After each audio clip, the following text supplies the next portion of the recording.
Salut à tous, jetons un petit coup d'œil à cette Stowa Flieger, modèle de la ligne classique de chez Stowa en 40 mm de diamètre, donc une montre de pilote avec une grande sobriété du design et une grande lisibilité. Je vous propose aussi à travers cette vidéo de jeter un petit coup d'œil à la gamme des Stowa Flieger pour essayer d'y voir un petit peu plus clair. C'est pas toujours facile de faire un choix dans cette gamme. Donc chez Stowa, on a deux lignes de montres de pilote, la classique et la moderne. Donc la moderne qui est constituée de deux modèles principalement, qui est la Verus et la T02. Et dans les classiques, on a beaucoup plus de choix, ce qu'on va voir dans un petit instant. Donc un historique rapide sur l'origine des montres de pilote allemandes. Je ne vais pas beaucoup en parler parce qu'on trouve beaucoup de contenu sur le sujet sur Internet. Et donc des montres qui sont initialement clairement reliées à la Seconde Guerre mondiale, donc, et du côté allemand, donc un aspect historique qui pourra peut-être en rebuter quelques-uns, ce qui est compréhensible. Donc c'est des montres qui ont débuté en 1940, avec en premier lieu le cadran de type A, c'est le cadran qu'on peut voir sur cette montre, jusqu'à janvier 41, avec un cadran classique très très simple, des chiffres arabes de 1 à 11 et un triangle à midi avec les deux points.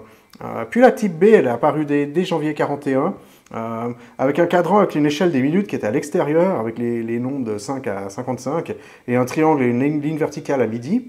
Et on a aussi donc l'échelle des heures qui est à l'intérieur en beaucoup plus petit, avec une échelle de 1 à 12 et une aiguille des heures qui est beaucoup plus petite que sur la type A.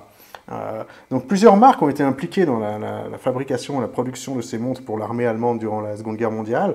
En dehors de Stowa, on a donc Lange und Söhne, Laco, Wempe et aussi une marque suisse qui a participé à cette production qui est donc IWC.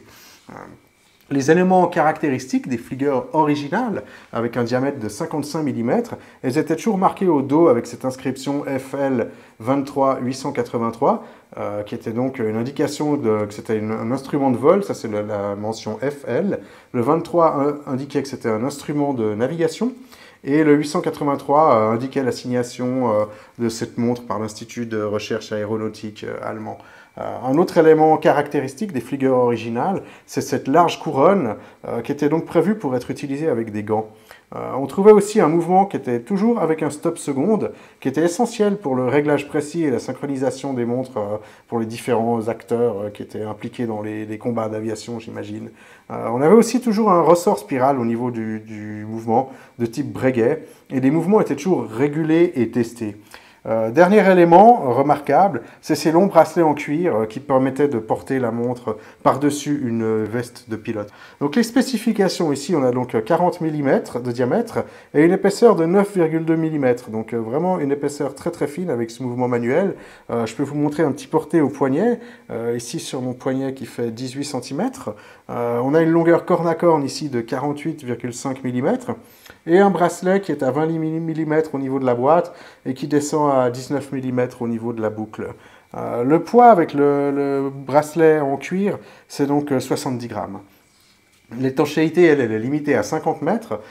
C'est donc dans le cas d'une montre de pilote, on n'attendra pas beaucoup plus d'étanchéité. Et le prix, dans cette configuration qu'on a sous les yeux, c'est 1 270 €. Il y a différents critères de choix dans la gamme des Flieger classiques.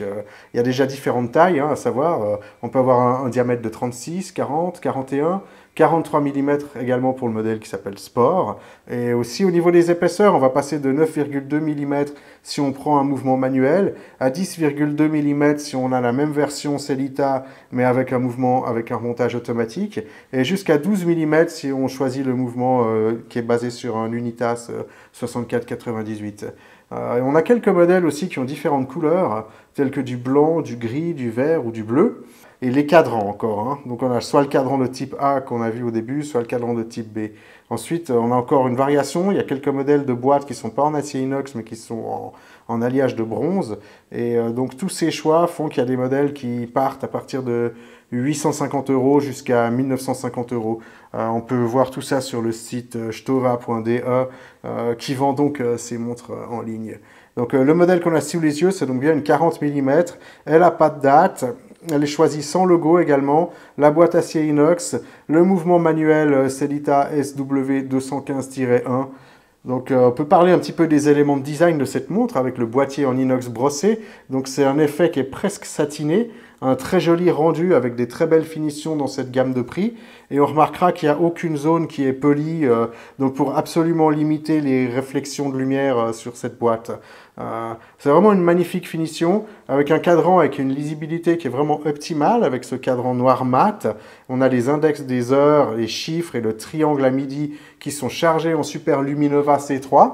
On peut voir ici une petite vision nocturne de cette montre, où on voit que le rendu, en comparaison avec mon Omega Seamaster, qui est ma montre de référence pour faire ces tests, on voit qu'on a un très bon... Les index et les aiguilles sont très bien chargés en matériaux luminescents, et les autres index qui sont donc entre les heures sont imprimés sur cette montre. On voit encore ces aiguilles Dauphine ici pour les heures et les minutes qui sont bleuies par traitement thermique. On a encore cette aiguille des secondes de type bâton, également bleuie par traitement thermique, avec cette jolie petite losange au bout, et donc également chargée en Super Luminova C3. On peut encore remarquer sur la boîte cette couronne de type oignon, d'un diamètre de 7 mm. Au niveau de la vitre, ici, on a un saphir, un dôme qui est très très léger, avec un anti-reflet à l'intérieur. Si on retourne la montre, on a donc ce fond vissé, avec une vitre saphir également, pour avoir une jolie vue sur ce mouvement manuel. Et on a également un anti-reflet à l'intérieur sur ce fond saphir. On voit encore sur le flanc opposé à la couronne, la gravure donc, qui indique que c'est une montre de pilote sur le côté, gravée directement sur le flanc. On peut encore remarquer ici ce bracelet typique des montres de pilote aussi, avec ses rivets en cuir de très belle qualité, avec cette boucle ici et ce garde, et également une boucle qui est donc entièrement brossée avec une gravure Stova sur la boucle. Parlons un petit peu du mouvement. Ici, on a un Sellita SW215-1, donc mouvement manuel à 4 Hz, ce qui nous fait 28 800 vibrations par heure. 19 rubis, 42 heures de réserve de marche, avec un stop seconde. Si on regarde un petit peu au niveau des finitions, on a ces très belles décorations, ici avec des côtes de Genève sur ce pont. On a également une gravure de la marque Stova qui est dorée, du perlage sur la platine, et on remarque aussi que toutes les vis ont été bleuies par traitement thermique. Donc pour cette gamme de prix, une magnifique finition et un vrai plaisir à regarder ce mouvement, un vrai plaisir pour les yeux. Un petit point qui est étrange malgré tout, c'est ce mécanisme de date qui a été entièrement retiré sur ce mouvement, mais il reste quand même les deux positions lorsqu'on tire la tige de remontoir. Et un point de questionnement pour moi, c'est pourquoi ne pas avoir utilisé le mouvement SW210-1 qui est finalement exactement le même mouvement que celui-là, mais sans la date. Alors que là, je te vais acheter le mouvement avec la date et à démonter, manifestement démonter toute la partie mécanique de la date. Alors j'imagine que c'est pour des raisons de rationalisation des coûts et pour acheter des plus grosses quantités de mouvements, avoir des meilleurs prix, il faut moins acheter de mouvements différents. C'est peut-être ça la raison. Si vous en savez plus, n'hésitez pas à me le laisser en commentaire. À qui peut s'adresser une telle montre finalement, hein? Donc quelqu'un qui pourrait rechercher une grande lisibilité sur sa montre. Il faut être aussi peut-être un peu amateur de montres de pilote et aimer les designs qui sont très sobres et efficaces. Faut non plus pas être trop charmé finalement par les Swissmade et autres mentions de l'horlogerie suisse. Hein. C'est vrai qu'ici on a un excellent rapport qualité-prix et peut-être que si cette montre était vendue avec un Swissmade sur le cadran, elle coûterait peut-être 1,5 ou 2 fois le prix qu'on a ici.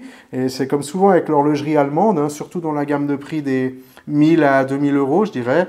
Si on voit d'autres marques telles que Laco ou Zine, Damasco ou encore les Nomos d'entrée de gamme, on a toujours ces excellents rapports qualité-prix.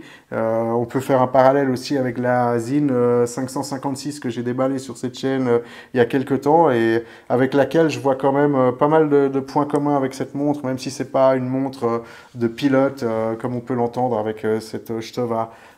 Donc ouais, pour moi toujours difficile de trouver du négatif avec ces montres allemandes. À ce prix-là, je vois pas beaucoup d'amélioration à part ce micro détail que j'ai précisé à propos de la tige de remontoir où il reste encore 2 crans du fait que le mécanisme de date était présent à l'origine sur ce mouvement.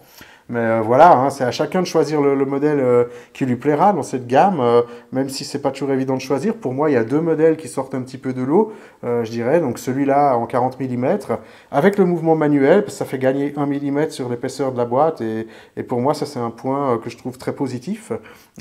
Et sinon, l'autre modèle que je trouve qui sort vraiment du lot, c'est celui qui est en 41 mm, équipé du mouvement Unitas 64-98. Pour ma part, c'est avec la seconde centrale.